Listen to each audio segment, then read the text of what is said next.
House will come to order. All those present in the chamber, please remain standing until the colors are posted.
The Pledge of Allegiance will be given by Sydney Cobb, a student from Coyote Hills Elementary School in Cherry Hills, and granddaughter of Representative Janet Buckner. She will lead us in the Pledge of Allegiance.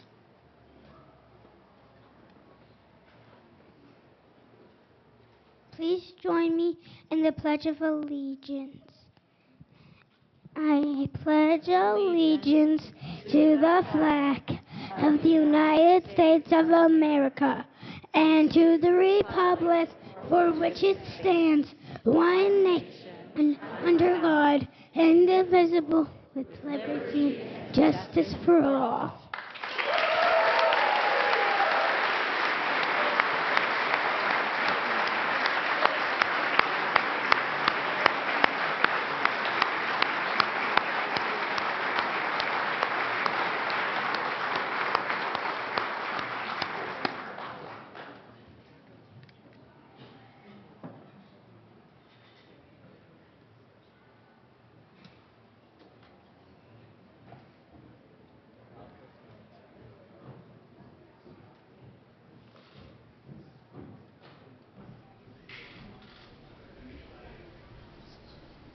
You may be seated. And will the choir please grace us with another beautiful piece of music?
So please don't leave, choir, until I have a chance to introduce you. Would love to do that. Thank you, Sergeant First Class Luke Bethel, Sergeant Jordan Swenson, and Specialists Carlton Brown and John Hubert, members of the Colorado Army National Guard, 5th Battalion, 19th Special Forces Group Airborne, who posted colors this morning, and thank you very much for your service.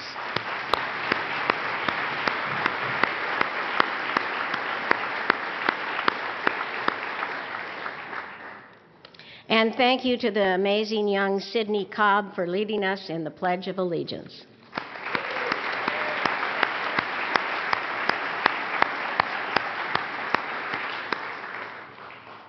And at this time, on behalf of the entire House, thank you to the wonderful choir Fermata the Blue from Centaurus High School and their director, Scott Wickham.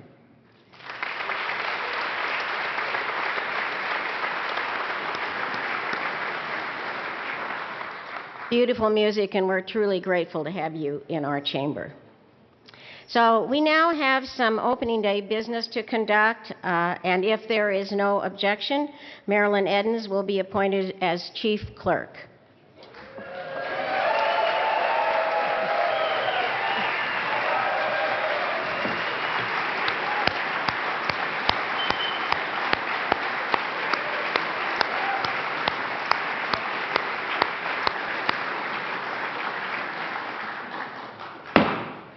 I think that's unanimous. So ordered.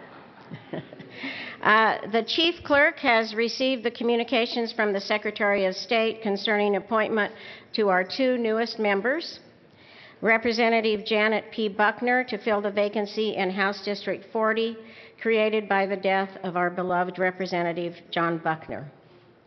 Representative Cole Wiss to fill the vacancy in House District 37 created by the resignation of Representative Jack Tate.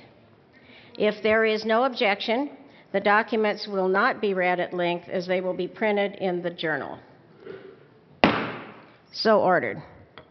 Representative Janet P. Buckner was elected by the House District 40 Vacancy Committee to fill the seat and was given the oath of office by Speaker of the House Dickie Lee Hollinghorst in the House chamber on July 15, 2015.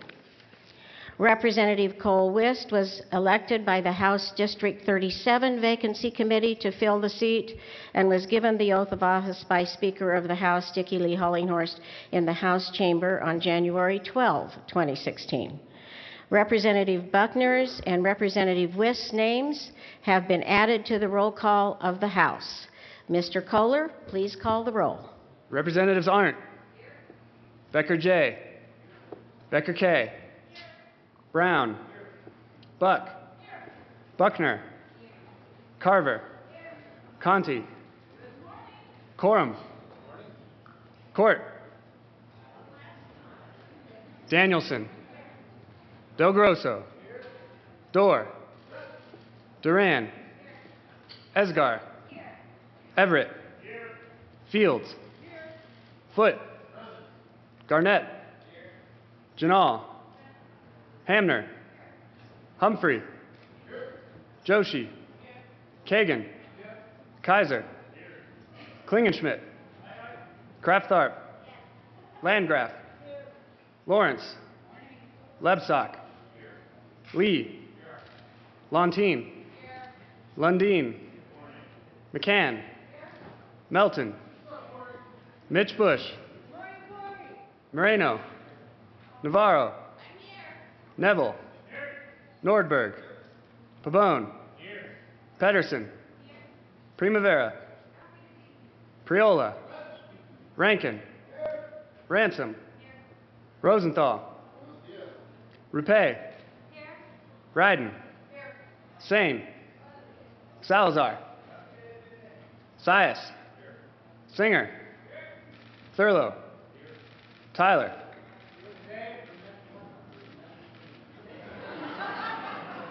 Van Winkle. Vigil. Willett.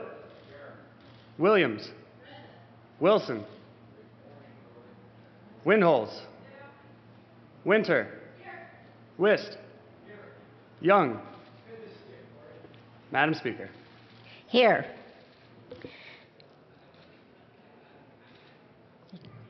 Have you counted it, Corey? Very good. I think I can too. With 65 members present, 0 excused, and 0 absent, we have a quorum. And now, if people, the new representatives, would like to introduce their families, we can take that under introductions and announcements. And you can stand up and do that, or you can do it from the microphone, whichever you want to do. Representative Buckner, do you want to start?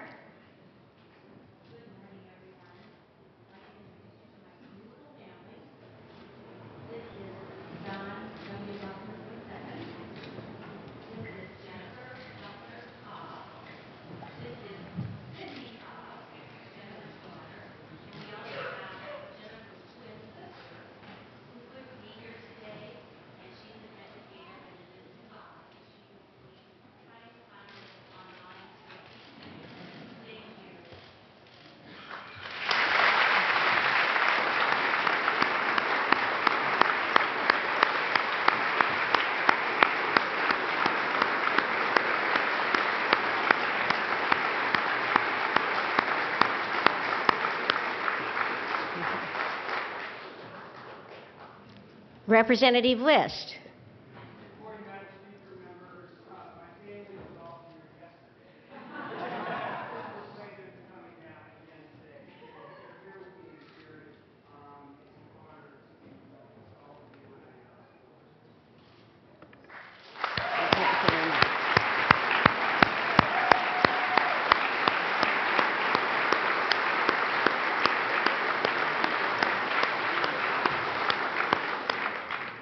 Madam Majority Leader Duran. Thank you, Madam Speaker. Members, Representative Buckner, Representative Wist, welcome to the 2016 legislative session. We look forward to working with you. I move the committee of 3 be appointed to notify the Senate that the House is organized and ready for business. Seeing no objection to the motion, Representatives Escar, Chair, Kagan, and Priola will notify the Senate that the House is organized and ready for business. Madam Majority Leader. Thank you, Madam Speaker. I move that a committee of 3 be appointed to notify the governor that the House is organized and ready for business.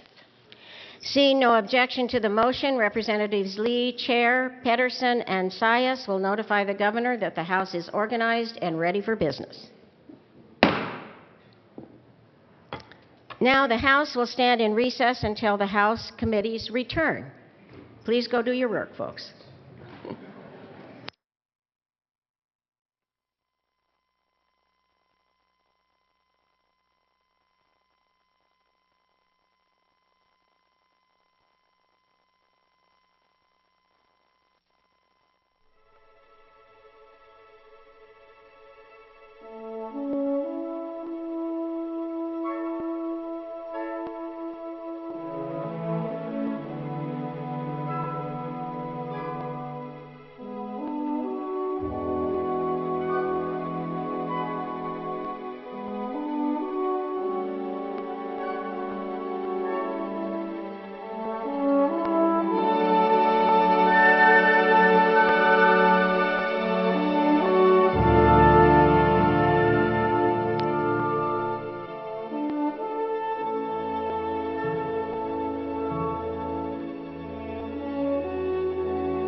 attention.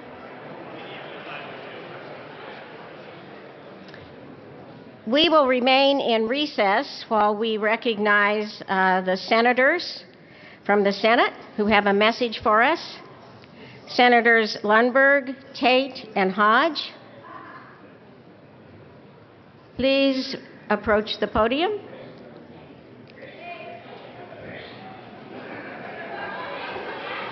They have arrived to notify the House that the Senate is ready for business. Senator Lundberg. Thank you, Madam Speaker. You know, the Declaration of Independence tells us that government is established among men to secure the God-given inalienable rights of life and liberty. The Colorado Senate is present and organized and ready to start the second general session of the 70th Assembly for the great state of Colorado.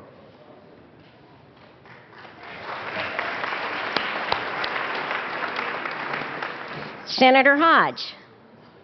Thank you, Madam Speaker. When I was assigned this job, I thought maybe I was assigned to bring Senator Tate back. But even Senator Tate can't blow it in 10 minutes. I am proud to announce that the Senate is tanned, rested, and ready to do the work for the people of the state of Colorado, and we invite you to join us. Thank you.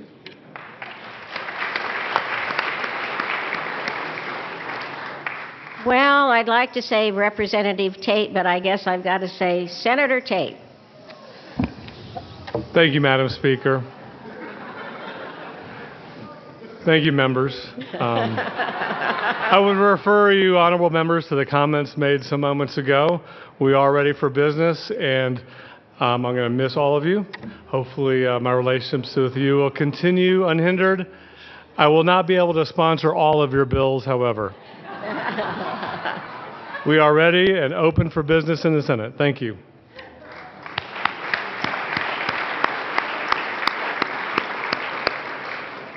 Many thanks to our friends from the lower body.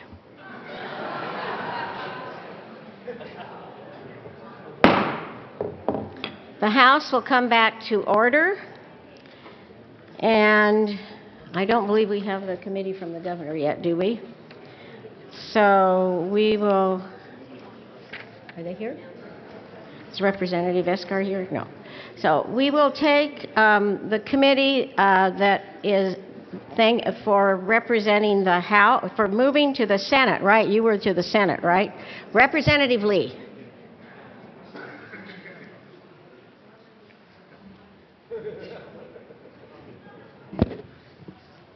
Representative Lee. Thank you, Madam Speaker. We went to the governor's office to inform him that the House is organized and ready to commence business. He informed us quite candidly that he is disorganized but ready to do business and is looking forward to a constructive session to do the work of the people of the state of Colorado.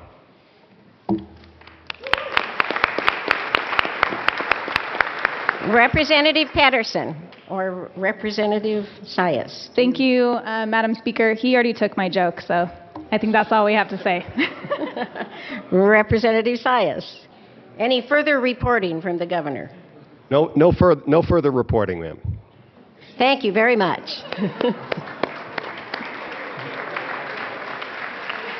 Okay. Representative Escar. We'll recognize the members of the committee to notify the Senate.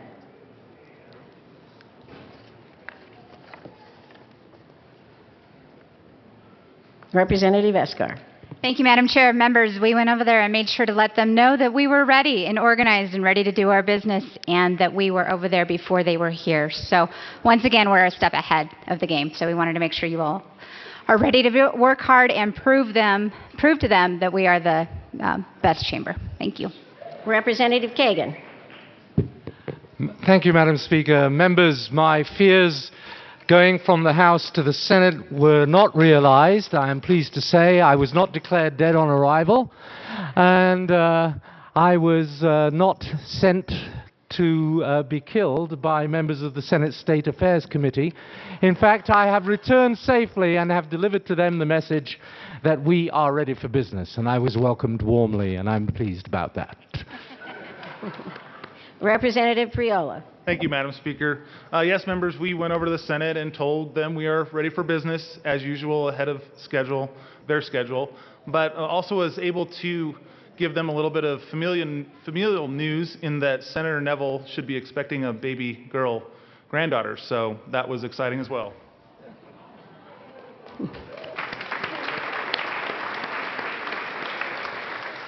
It's obvious that both the Senate and the House are anxious to get started with the business of the state. Thank you very much, Representative Esgar and committee. We now have introduction of resolution. House Joint Resolution 1001 by Representative Duran, also Senator Sheffel, concerning a joint session of the House of Representatives and the Senate for the purpose of hearing a message from His Excellency Governor John Hickenlooper and appointing a committee to escort the governor. Majority Leader Duran.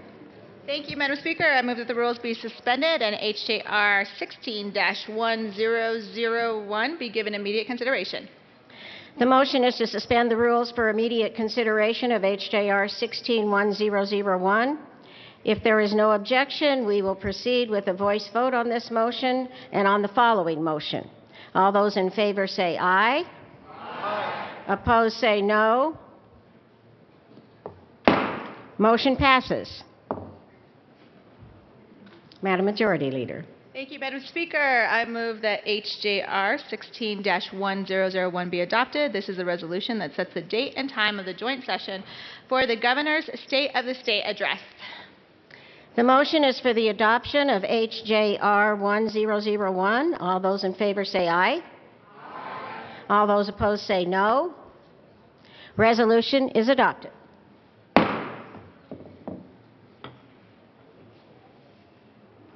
Pursuant to the resolution, Representatives Buckner, Salazar, and Landgraf will serve as the committee to escort the governor for the State of the State Address. There are a number of changes in the membership of committees. So please, Mr. Kohler, read the complete list of appointments to committees. The Committee on Agriculture, Livestock, and Natural Resources, 13 members, Representatives V. Hill, Chair, Becker K.C., Vice Chair, Arndt, Becker J., Brown, Buck, Coram, Danielson, Dorr, Janal, Lebstock, Mitch Bush, and Sane. The Committee on Appropriations, 13 members, Representatives Young, Chair, Hamner, Vice Chair, Becker J., Dorr, Everett, Joshi, McCann, Pabon, Pedersen, Rankin, Singer, Wilson, and Winter. The Committee on Business Affairs and Labor, 13 members, Representatives Williams, Chair, Kraftarp, Vice Chair, Arndt, Garnett, Kaiser, Navarro, Nordberg, Pabon, Rosenthal, Rupe, Sias, Thurlow, and Winter. The Committee on Education, 11 members, Representatives Pedersen, Chair, Lee, Vice Chair, Buckner, Everett, Fields, Garnett, Lundin, Moreno, Priola, Wilson, and Windholz. The Committee on Finance, 11 members, Representatives Court, Chair, Foote, Vice Chair, Becker K.C., Conti, Garnett, Kagan, Pabon, Priola, Rupe, Van Winkle, and Wilson. The Committee on Health, Insurance, and Environment, 13 members, Representatives McCann, Chair, Janal, Vice Chair, Brown, Buckner, Esgar, Humphrey, Joshi, Klingenschmidt, Landgraf, Lontine, Primavera, Ransom, and Ryden. The Committee on Judiciary, 11 members, Representatives Kagan, Chair, Lee, Vice Chair, Carver, Court, Dorr, Foote, Lawrence, Lundin, Melton, Salazar, and Willett. The Committee on Local Government, 11 members, Representatives Fields, Chair, Lebstock, Vice Chair, Arndt, Danielson, Kaiser, Klingenschmidt, Navarro, Ransom, Rosenthal, Sane, and Singer. The Committee on Public Health Care and Human Services, 13 members, Representatives Primavera, Chair, Singer, Vice Chair, Conti, Danielson, Everett, Janal, Joshi, Landgraf, Moreno, Pedersen, Tyler, Windholz, and Wist. Committee on State Veterans and Military Affairs, 9 members, Representatives Ryden, Chair, Lontine, Vice Chair, Foote, Humphrey, Neville, Primavera, Thurlow, Tyler, and Wist. The Committee on Transportation and Energy, 13 members, Representatives Tyler, Chair, Mitch Bush, Vice Chair, Becker J., Buck, Carver, Coram, Esgar, Kraftarp, Melton, Moreno, Neville, Nordberg, and Winter. Thank you, Mr. Kohler. Members, guests, and fellow Coloradans, welcome to the second regular session of the House of Representatives in the 70th General Assembly. Our counterparts in the 10th General Assembly back in 1895 were the first to meet in this chamber. Contrary to rumors, I was not around to witness that event. But I can say with confidence that our surroundings are magnificent as when the building was brand new.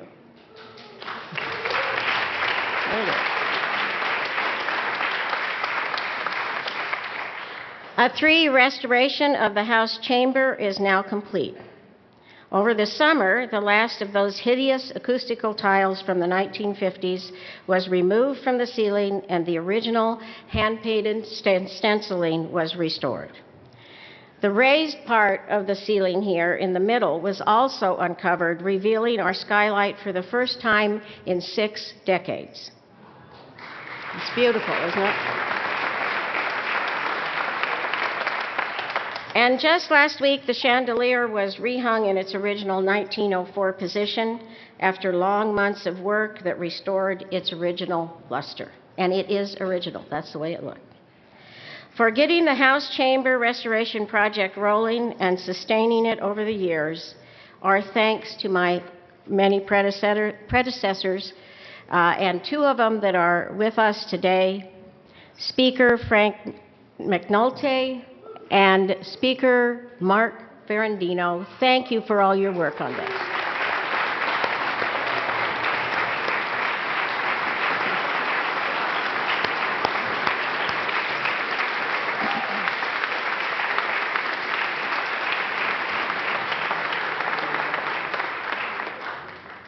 And we owe a special thanks to the supervisor who made the restoration a labor of love, our incomparable Chief Clerk, Marilyn Edmonds.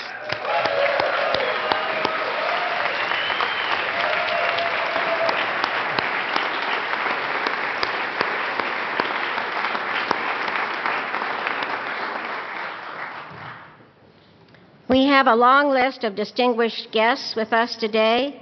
And if I miss anybody, please let me know. And I am honored to welcome 2 former speakers, Doug Dean and Ruben Valdez. And Ruben, I thought you were going to be here, but Doug, please stand and be recognized. We appreciate you.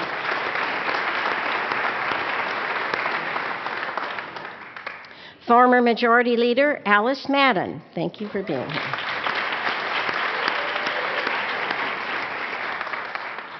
Two former minority leaders, Ruth Wright and Sal Pace.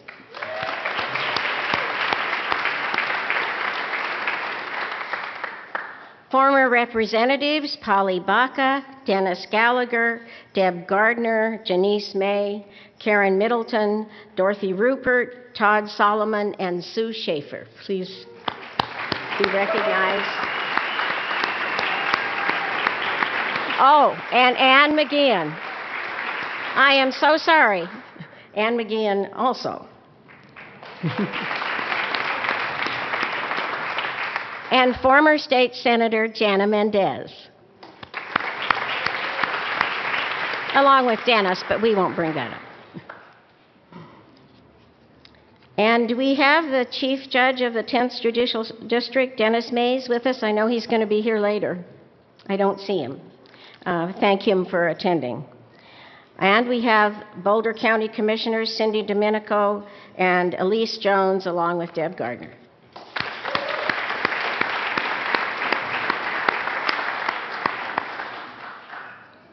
Friends, we must begin this session on a somber note.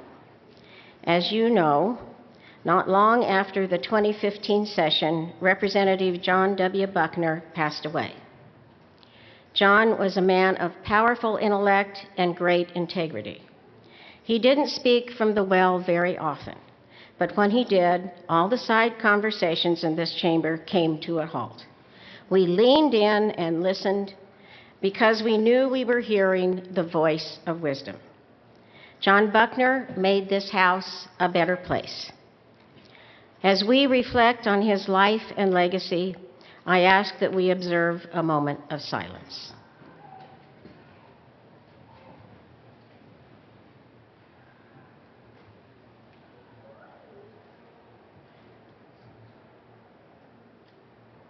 Thank you. Fortunately, this cloud has a silver lining. John Buckner's wife stepped up and courageously agreed to serve. It is my honor and pleasure to recognize the representative of House District 40 in Aurora, Janet P. Buckner.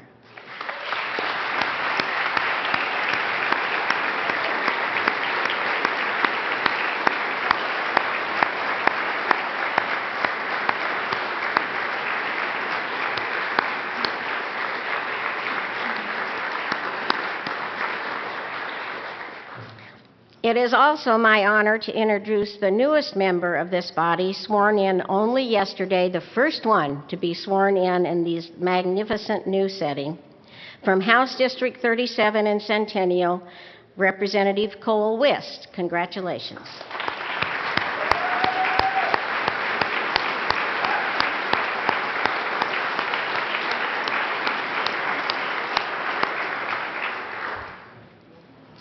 I also want to recognize those like me who are serving their last year in this chamber. Representatives Primavera, Tyler, and Vigil, I'm sure your families are extremely relieved. Representatives Court, Fields, Kagan, Klingenschmidt, McCann, Priola, Ryden, and Williams, I understand that you are seeking election to another public office, some of you to that lower body across the hall. To your families, I wish I could offer some sort of explanation. Minority Leader Del Grosso, it's been a pleasure to work with you over our 8 years together. On that day in May, when I gavel this session to a close, I hope we will walk out of this chamber arm in arm. And I would be remiss if I didn't express my gratitude to Majority Leader Duran for her key role in making the 2015 session a productive one. I look forward to more of the same this session. Thank you very much.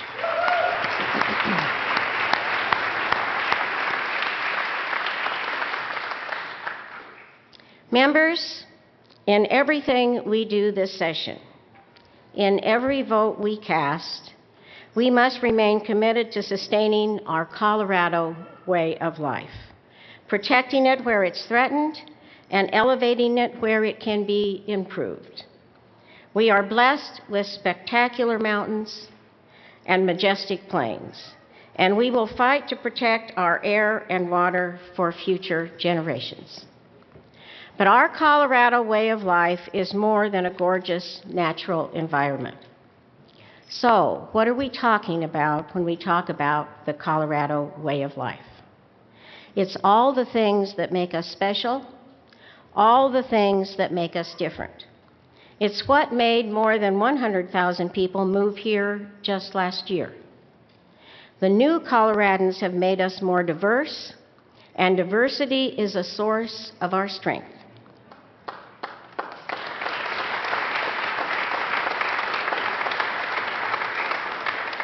We have a long history of being a place where diverse groups have come together. In the beginning, we had Native Americans, joined later by French trappers and Spanish settlers and Anglo prospectors. But the list has never stopped growing. Today, people born in more than 100 different countries call Colorado home. The melding of these various groups has sometimes been marked by hatred and conflict. But we have come a long way toward tolerance and understanding. Last year, Colorado made its first formal apology for the Sand Creek Massacre 150 years ago. It's about time.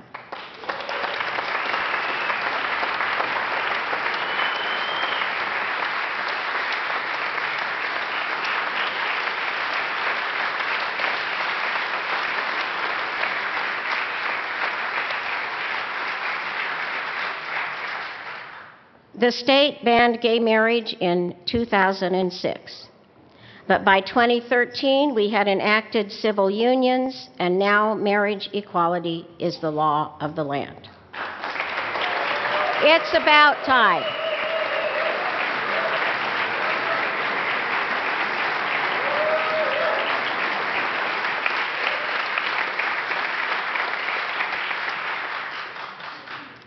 When I look across this chamber, I see 46% women. We are close to that historic day.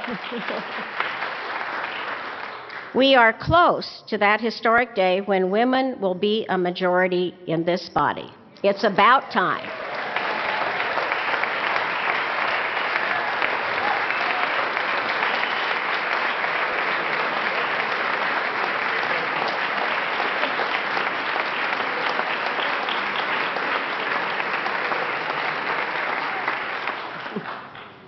Inclusiveness is one reason those 100,000 newcomers now call Colorado home. They have also come here because we are among the leading states in many areas. In protecting our environment, in clean air, clean energy, and in preserving our magnificent public lands for the enjoyment of all Coloradans. In our modern approach to marijuana that takes its users out of the courts, out of the black market shadows, and into the open where problems and abuses are treated, not criminalized. And yes, even in our common sense gun safety legislation that makes our families more secure and respects our constitutional rights and Western traditions.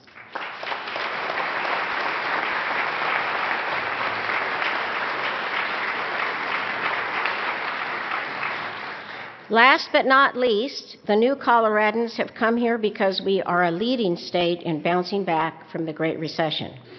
Today, with a jobless rate of only 3.6%, we have an economy that's the envy of 41 other states. And businesses in Colorado are enjoying record profits. But we can do more. We must have an economy that works for all who work hard, where everyone does their fair share and everyone plays by the same rules. Those rules must be fair and fairly enforced. Too many times, the big special interests are the ones writing the rules or finding new ways to bend them or evade them altogether. What do we do when the rules aren't fair? We, the state legislature, make them fair, and we make sure everybody plays by them.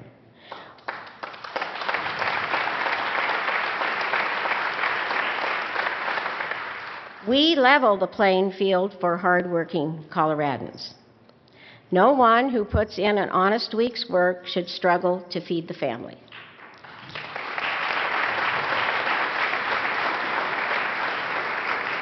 No one who works hard should live in poverty.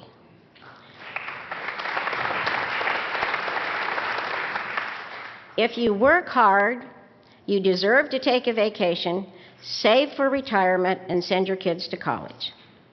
Thank you. We also have a duty to try to ensure secure retirements for Coloradans whose hard work is done and who have earned their rest. And we have a moral obligation to help Coloradans who are unable to work or to make ends meet. Ideologues and opportunists will try to shame the mom who needs food stamps to feed the kids because dad left and didn't leave a dime. Ideologues and opportunists will try to impose their views on the woman who isn't ready to have a family. They will try to rob her of the choice to make her own private medical decisions. We will defeat these ideologues and opportunists.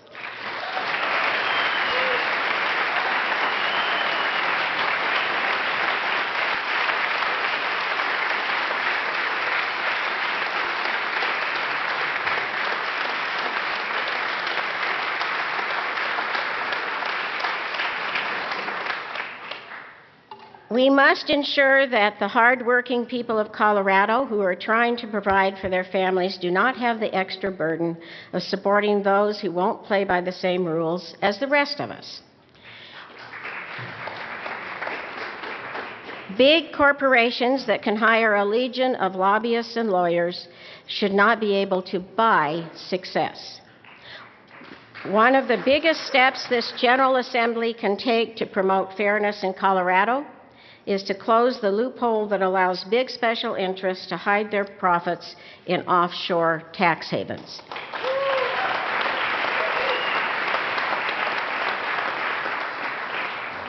These bad actors steal from the schools their employees' children attend.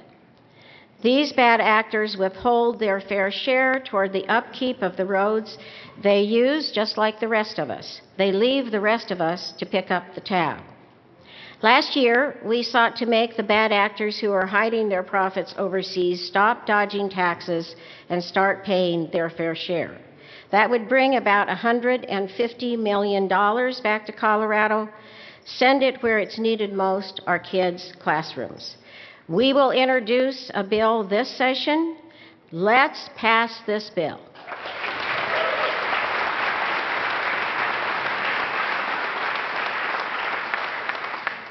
We can also support hardworking Coloradans by continuing previous successes in building the workforce of the future. In this very strong economy, we must increase opportunities for training for the highly skilled jobs that are plentiful in Colorado today.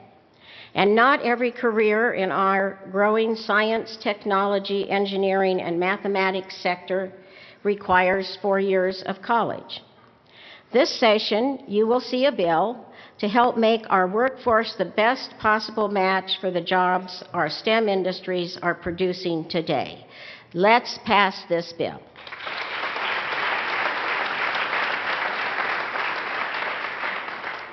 And we must make it easier for veterans to take skills they learned in the military and start a civilian career that matches their talents and experience. This session, you will see a bill to provide more training to veterans and their spouses. Let's pass this bill.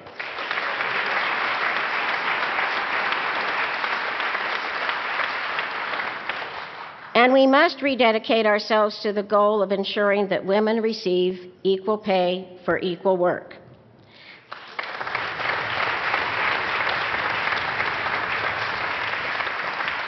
The state government can lead by example by ensuring that companies that win state contracts have written and enforced policies to pay women the same as men for doing the same job. You will see such a bill this session. Let's pass this bill.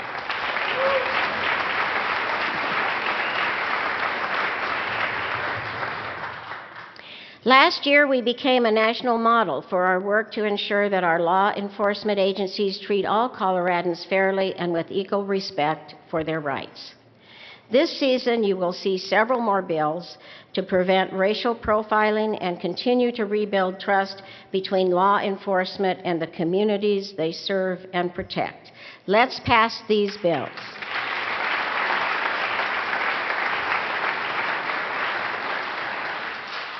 Our Colorado way of life also must include a good school for every kid.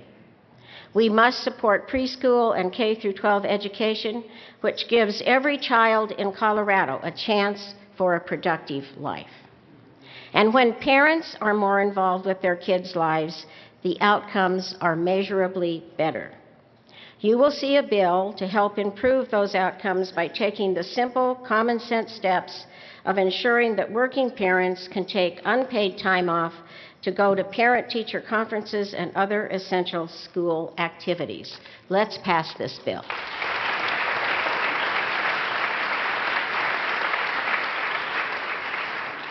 And we must support our public colleges and universities, which provide the training that connects young Coloradans to good careers.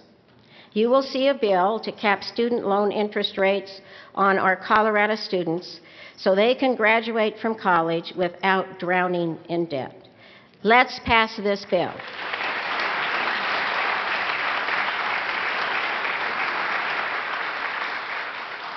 Protecting our Colorado way of life also means protecting our environment. We have no more time for silly debates. The climate is changing. We are causing it.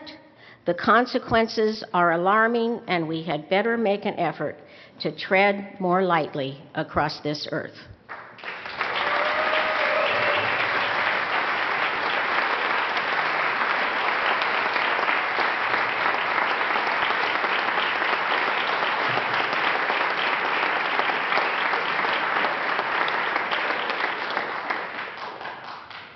The Colorado way of life and the billions we get from tourists who come here to enjoy the Colorado way of life are at risk if every winter our ski seasons get shorter, every spring our snow melt fails to fill our reservoirs, and every summer our forests burn.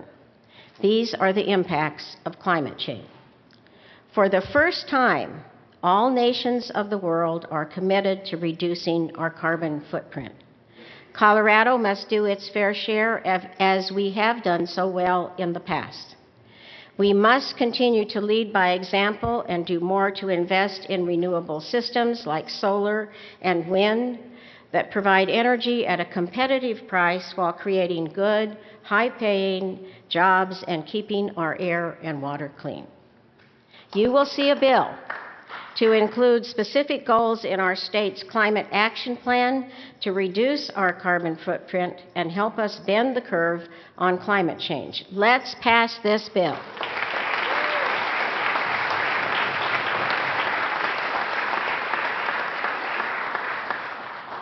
Our Colorado way of life is tied to the success of our people, of our innovators, entrepreneurs, and small business owners. They are the real engine of our economy. 50% of the jobs in Colorado are in small businesses. It's time we focused on our attention on these businesses. You will see a bipartisan bill to ensure that compliance costs and regulations don't stifle small businesses. Let's pass this bill.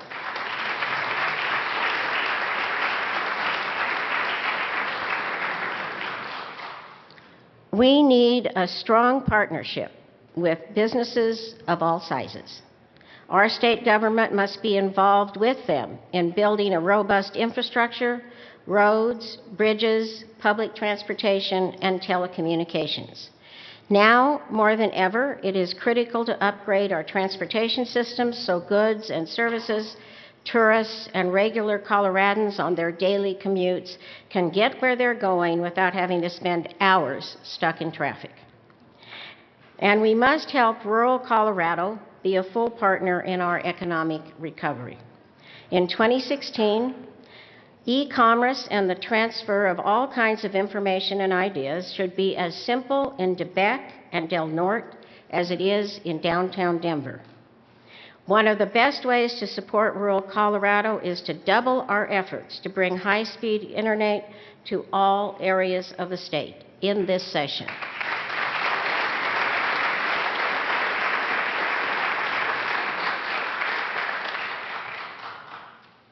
We have many important priorities, and we must spend wisely to fund them, because we will fail if we fail to invest in ourselves.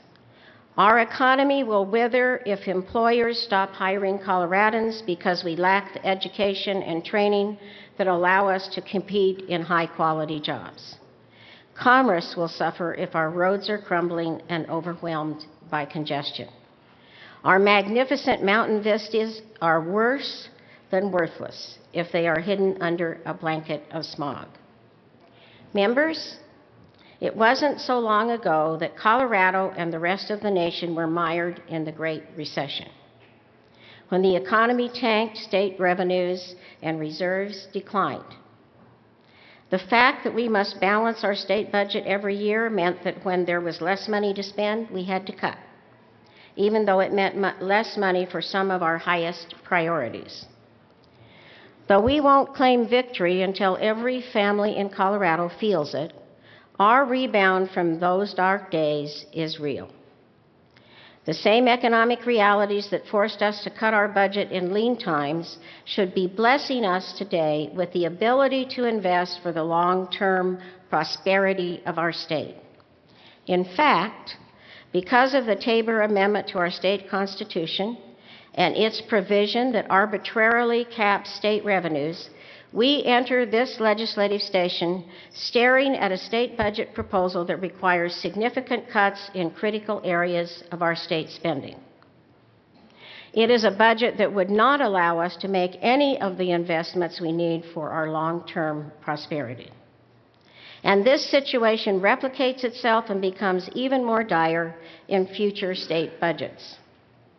You will see a bill this year, a viable constitutional bill, to give us flexibility under the Tabor cap by making the hospital provider fee an enterprise. Let's pass this bill.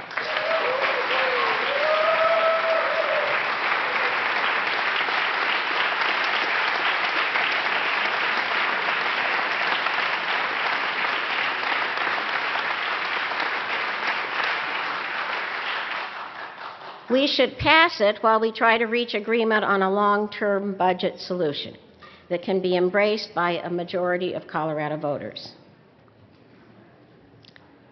Coloradans, we have many things to be proud of in Colorado, and we have many challenges.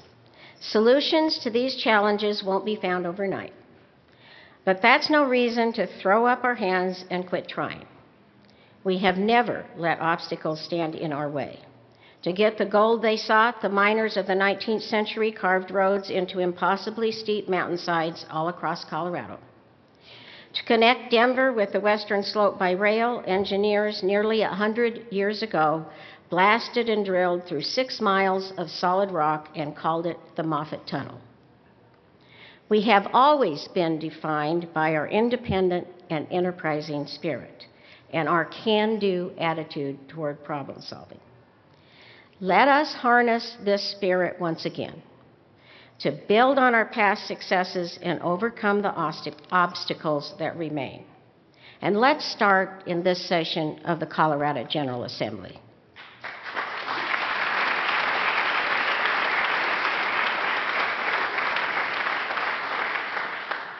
Members, this is my last opening day speech, and probably the last time I will address all of you at such length. Speaking from my heart and from the experience of 4 decades of working in public policy in this state, I will tell you this. We are Coloradans, and we can get this done. After all, that's the Colorado way of life.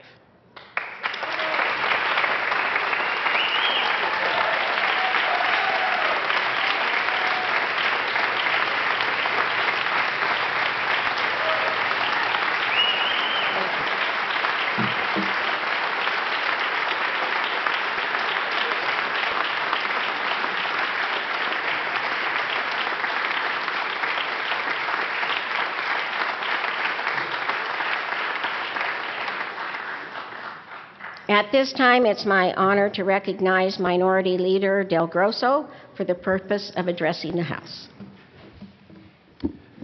Thank you, Madam Speaker. And actually, before I start, I wanted to recognize there's actually a lot more new faces than just the new members.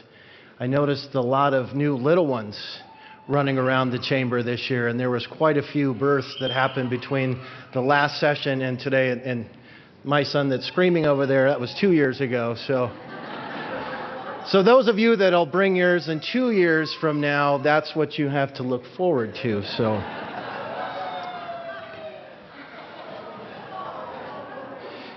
he's like, he hears Dad enough at home. He's upset that he has to hear me again now. So, Madam Speaker, Madam Majority Leader, esteemed colleagues, honored guests, I would also like to welcome you all to the second regular session of the 70th General Assembly. Before I start, I would like to take this opportunity to welcome my family for joining me here today. My wife is here, Amber, my son, Zachary. I've got my 2 daughters here, Breely and Indira, and then my son, Branson, wasn't able to make it, and then my parents are here, George and Kathy.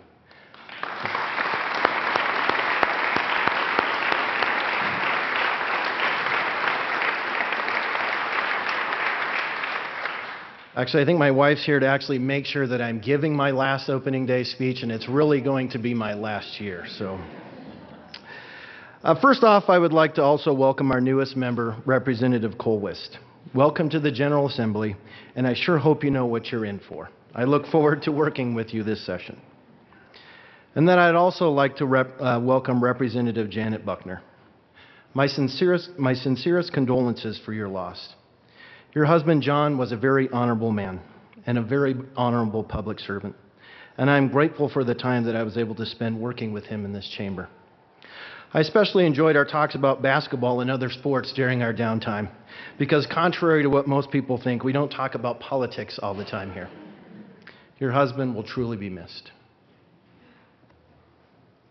I would also like to echo Speaker Hollinghorst's praise of this remarkable chamber.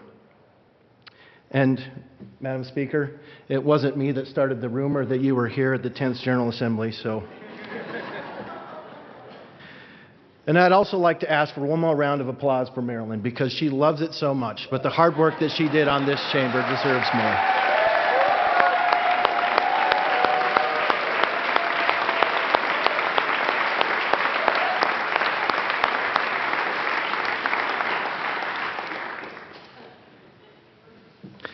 And I would also like to recognize Speaker McNulty for beginning this restoration project, and Speaker Ferrandino for his leadership to ensure that this project stayed on track. You all did a great job, and this chamber reflects your efforts.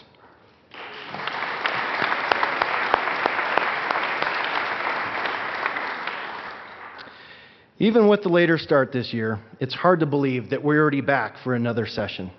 It doesn't seem that long ago that we were all celebrating the conclusion of the last session. 120 days starts today. I'm looking forward to a constructive session. From my experience, a looming election can sometimes dampen the respect that we are accustomed to in this body. As we begin this session, let us remember that while we may not always share the same political philosophies, we all share the same goal of improving Colorado and making a difference in our communities. Members, we may differ on our approach to solving the problems before us and on the most appropriate use of taxpayer dollars, but reasonable people can differ. Our differences will help frame our upcoming debates and give us a greater perspective to understand the issues facing Colorado. I encourage all of you to welcome our differences and look beyond party affiliation as you consider the merits of legislation this session.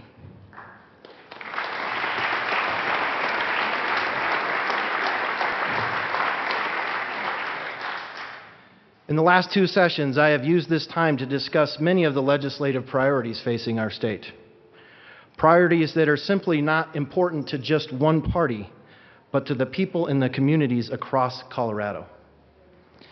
This session, Republicans will introduce legislation to increase government transparency and improve efficiency in our processes.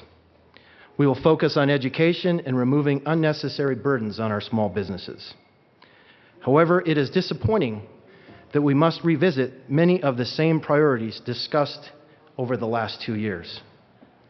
Coloradoans still need safe and accessible transportation, an affordable place for their families to call home, greater protections for their property, and more fiscal responsibility for their tax dollars.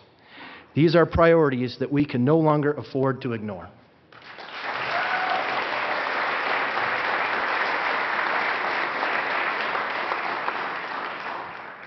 Members, I do not have to tell you that our transportation system is woefully underfunded.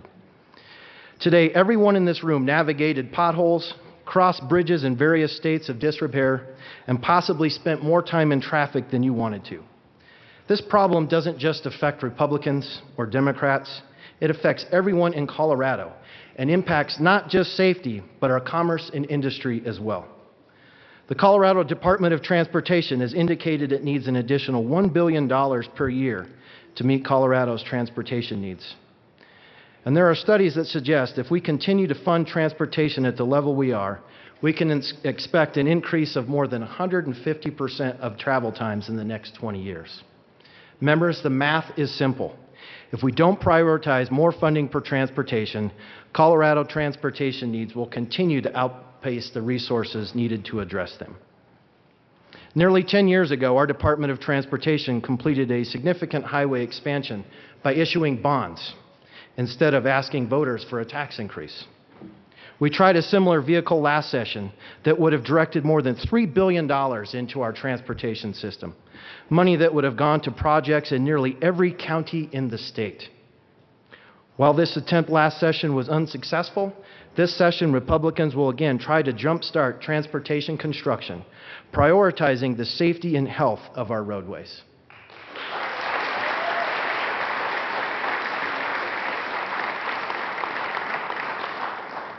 Seven years ago, this body changed how we funded transportation. Legislation passed to give the Colorado Department of Transportation 5 years of general fund transfers. As 5 years was the intent, Republicans again will attempt to guarantee transportation where they will receive a full 5 years of funding.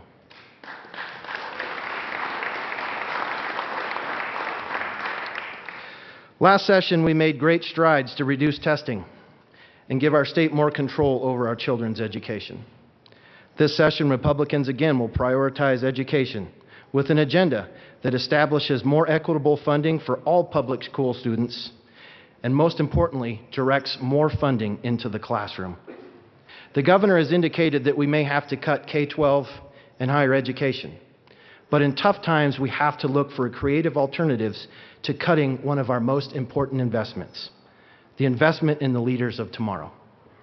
This session, Republicans will introduce legislation to do just that. We are determined to create opportunities to ensure our schools will not be forced to lose teachers or textbooks. A quality education is a priority for all of us, and I hope we can continue to work together to give Colorado students every opportunity to be successful in school.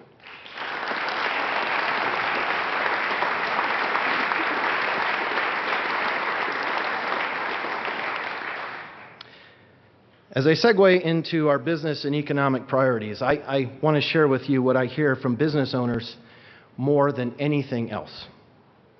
The best way the legislature can help them is not by telling them what they can and cannot do, but to stay out of their way.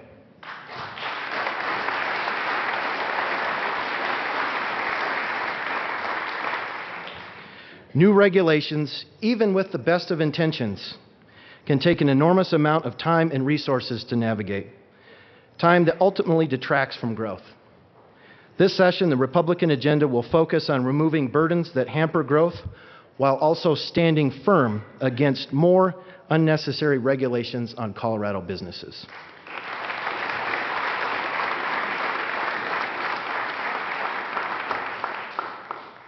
Many small businesses are struggling. And it's disappointing that we have to repeat priorities that failed to make it into law last session. But the reality is, helping small businesses navigate the mounting regulations and protecting property rights are more important today than ever before. Yes, it is true. This session, Republicans will once again, for the 5th year in a row, introduce the regulatory reform bill. Don't they always say that the 5th time's the charm? Some of you might be thinking a bill in its 5th version is funny. But members, every year we introduce a bill that will help small businesses in the state.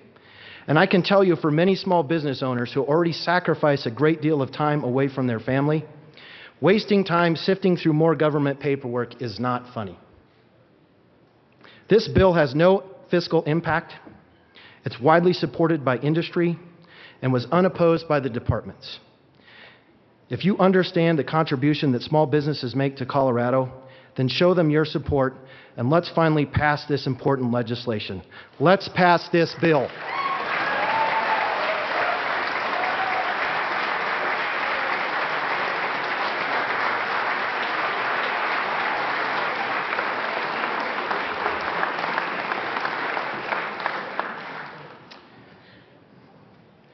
By the same token, we will again introduce legislation that ensures all private property is protected from government intrusion, regardless of where it lies in this state. The location of a person's property and the political environment around it should not impact its accessibility. Some people seem to be unclear about property rights. We do not have a right to property value, but we do have a right to access and use our property. A mineral right is property, just like intellectual property or personal property.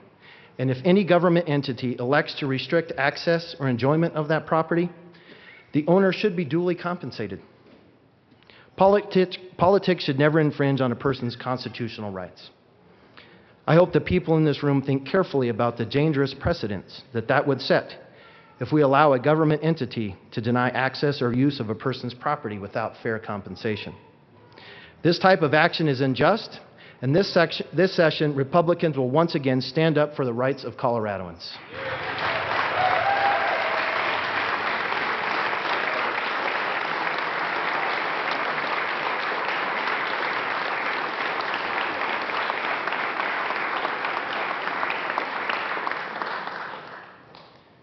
Members, for many people in our state, the lack of affordable housing remains a daily concern. Our economy is dependent on accessible and affordable housing. Yet today, many middle-class working families are forced to pay exorbitant rents because they cannot afford to buy a home. Last session, we assembled one of the broadest coalitions of support for legislation that would have encouraged the industry to build more affordable housing, while at the same time ensuring homeowners' property rights were not compromised. Since the defeat of last year's bills, many municipalities across our state, including the one that we are in right now, have passed similar legislation. Today, over 2 million people are covered by some form of construction defect legislation. However, a patchwork of municipal ordinances will not resolve the issue for every Coloradoan struggling to keep a roof over their family's head. That is why I hope everyone in this room will support a statewide solution to ensure all Coloradoans have the opportunity to purchase a home.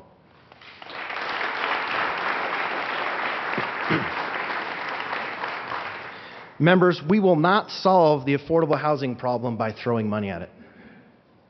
We will solve it by working to fix the actual cause of the problem and apply the law of supply and demand.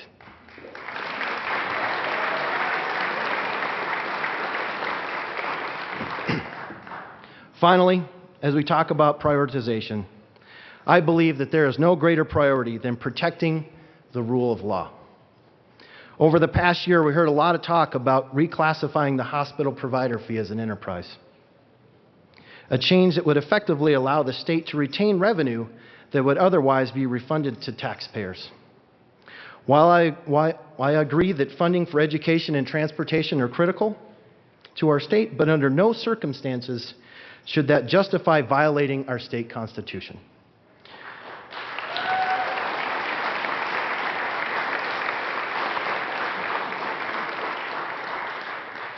The General Assembly's own legal counsel said reclassifying the hospital provider fee as an enterprise would be unconstitutional.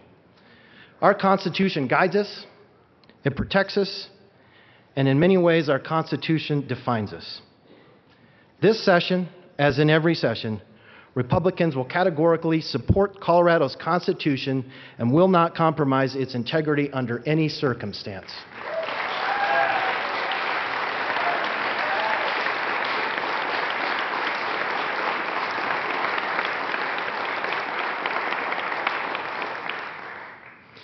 Members, this session we will have to make some difficult decisions about our budget. But in order for us to best solve the problems we face, we must look back at how we got here. There is no denying the impacts of the recession on Colorado. But since 2009, our general fund has increased by nearly $3 billion, an increase of more than 43%. The math is simple. If we don't prioritize our dollars, we will continue to have this same conversation year in and year out. The reality is, many of the problems we face are not the result of insufficient revenue, but rather a lack of prioritization.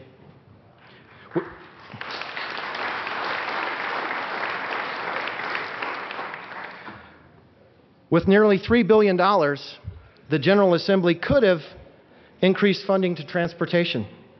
It could have directed more funding into the classroom. But past assemblies chose to spend that money on expanding programs, and with no regard on how future legislatures would pay for them. For those of you that are saying that we need more revenue, I ask you, if $3 billion extra dollars is not enough, how much is?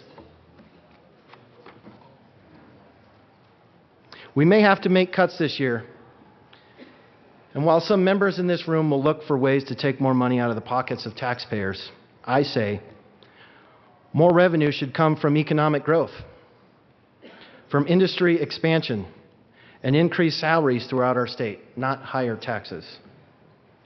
We simply need to prioritize how we spend, focus on making government more efficient, and let our small business community drive our economy forward.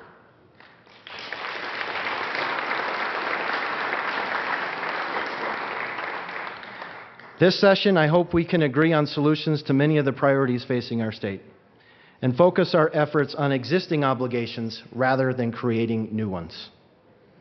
I look forward to a civil and constructive discourse on keeping our economic recovery on track and ensuring all of Colorado is prosperous.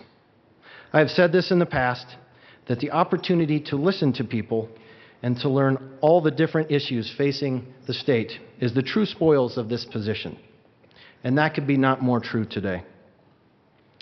Serving in the legislature has been one of my proudest accomplishments, and I stand in this well, addressing this distinguished body has been a true privilege and an honor. As I begin my final session, I would like to express my gratitude for this experience. Some of you probably don't express that same gratitude, but I am humbled by the confidence that my district has placed in me to represent them and the support of my colleagues to serve in this role. Once more, I look forward to working alongside you, Madam Speaker, Madam Majority Leader, friends on both sides of the aisle. Members, may the next 120 days be of great service to the people of Colorado. Thank you, and God bless us all.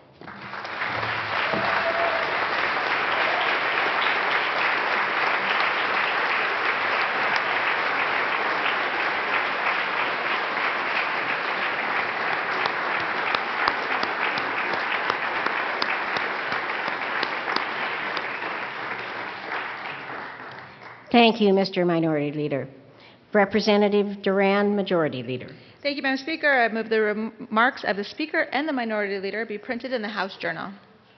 If there's no objection, the remarks of the Speaker and Minority Leader will be printed in the House Journal. Seeing no objection, so ordered. So now we are at the point of announcements and introductions. I don't know, I think probably most everybody's pretty anxious to get out of here, but I had one I needed to do, which is to introduce my wonderful family who's here, which we get to do for free if we have family here on the floor, others maybe not. So first of all, my wonderful husband, Robert, who we just celebrated our 50th wedding anniversary this summer.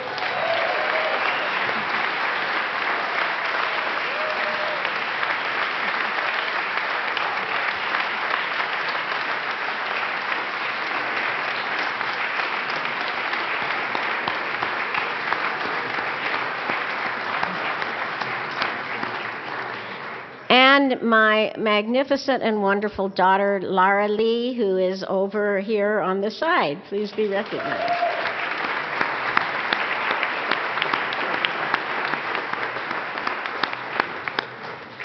Are there further announcements and introductions? Representative Court. Thank you, Madam Speaker. Well, here we are, all of us again, and guess what? I have a House Services announcement. All of you have this on your desk or on your chair. Please note, Kathy Hahn, our Chief Assignable, needs this back. This is for your mileage, for your reimbursement for travel. So please get this done and follow the instructions. I know some of us are kind of not so good at following instructions, but they're simple instructions. Please follow them. Thank you. Representative Priola. Thank you, Madam Speaker. And members, I'm remiss that my family wasn't able to attend today, but my wife is teaching at STEM Lodge in Adams 12, and my two daughters attend that school as well. And my son is hard at work in 8th grade at Prairie View Middle. But I am here to let you all know or remind you about the Colorado Restaurant Association's Blue Ribbon reception this afternoon, or this evening, 5:30 to 7:30 at History Colorado. Hope we can all attend. Are there further announcements and introductions? Then we will proceed to introduction of bills.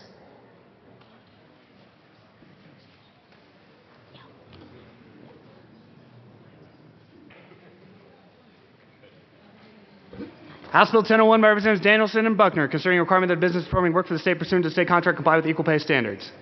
House Bill 1001 is assigned to the Committee on Business Affairs and Labor. House Bill 1002 by Representative Buckner, also Senator Kerr, concerning parental involvement in a child's academic activities. House Bill 1002 is assigned to the Committee on Education. House Bill 1003 by Representatives Pedersen and Young, also Senators Merrifield and Todd, concerning state income tax deductions for contributions to and distributions of investment earnings from the qualified state tuition program established by College Invest. House Bill 1003 is assigned to the Committee on Education. House Bill 1004 by Representatives Winter and Arndt, concerning a requirement to include measurable goals that are subject to deadlines in Colorado's Climate Action Plan. House Bill 1004 is assigned to the Committee on Health Insurance and Environment. House Bill 1005 by Representatives Esgar and Danielson, also Senator Merrifield, concerning the use of rain barrels to collect precipitation from a residential rooftop for non-potable outdoor uses. House Bill 1005 is assigned to the Committee on Agriculture, Livestock, and Natural Resources. Madam Majority Leader. Thank you, Madam Speaker. I move that the House stand in recess until 1:30 p.m. Members, there's no need to return to the chamber. After reading introduction of bills, the Speaker is going to go ahead and adjourn the House until tomorrow at 9 a.m. Seeing no objection, the House will be in recess until 1:30 p.m.